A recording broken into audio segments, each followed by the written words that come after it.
And now, your Midday Ark-La-Miss news update. Good Tuesday afternoon, and thanks for tuning in to NBC News Daily. I'm Randy Stone with your Midday Ark-La-Miss update. It is Election Day in Arkansas, and the polls are opening at 7:30 this morning already. They close at 7:30 tonight. Mayoral races include Hermitage Mayor, Dermott Mayor, Camden Mayor, and Falsenau Mayor. Remaining South Arkansas races include Dermott City Council Ward Number 1, Position 2, Dermott City Council Ward 3, Position 1, Drew County Sheriff, and Ouachita County Assessor. Now here in Louisiana, the December 10th elections are only a few days away, and we want to make sure you are prepared before heading to the polls. NBC 10's Sydney Lane tells us about proposed constitutional amendment number 1 on the ballot for Saturday. The December 10th elections are this Saturday, and there are 3 proposed constitutional amendments on the ballot. Today, we learned about proposed amendment number 1. Amendment 1 asks voters whether they want to add language to the state constitution that explicitly prohibits non-citizens from being able to vote in Louisiana elections. A vote for would add this prohibition.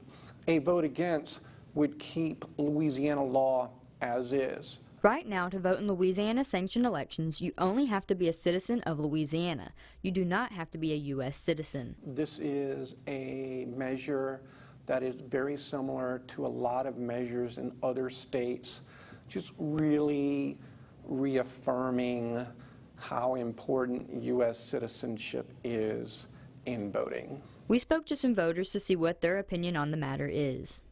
It fogs up the voting process for some people, so some people may not want to vote because it's a little too difficult to understand.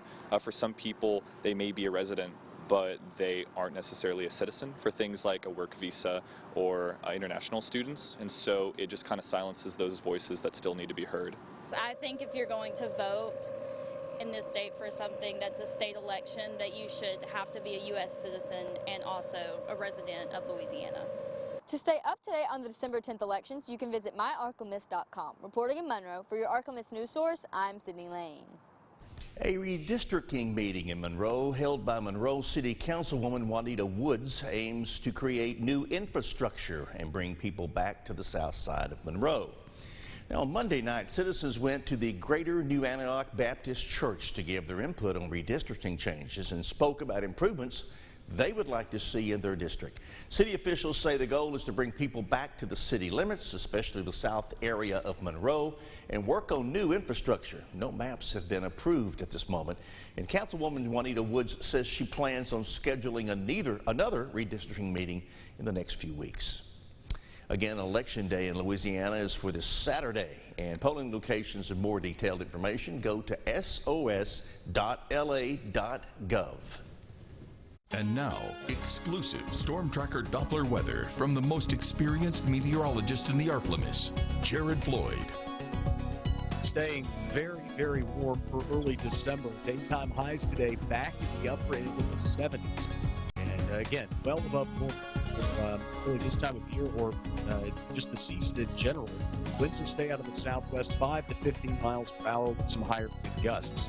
Lows tonight will eventually fall back off the low spot to the mid-60s. Mild, muggy, continuing this above-average stretch that we've been dealing with, really that started yesterday widespread across the area and will stretch through the next several days. Highs approach the 80 mark for Wednesday and Thursday. A weak front late Thursday should kind of reduce that temperature, so to speak, going into the weekend. But stay near or above normal for this time of year. Overnight lows will fall back into the 50s. Keep an eye on a few spotty showers and storms in the forecast as they kind of work their way back in off and on over the next several days. But really the general rain chances look to stay quite limited here in the short term. By the weekend, we could see some scattered activity and development, but generally speaking, just above average temperatures, especially for this time of year, for at least the next few days. Keep an eye on the rain chances as they could sneak back in and increase a little bit through the early parts of next week. And that, my friends, is how you do it when you're sick and work from home. NBC News Daily continues now. God bless.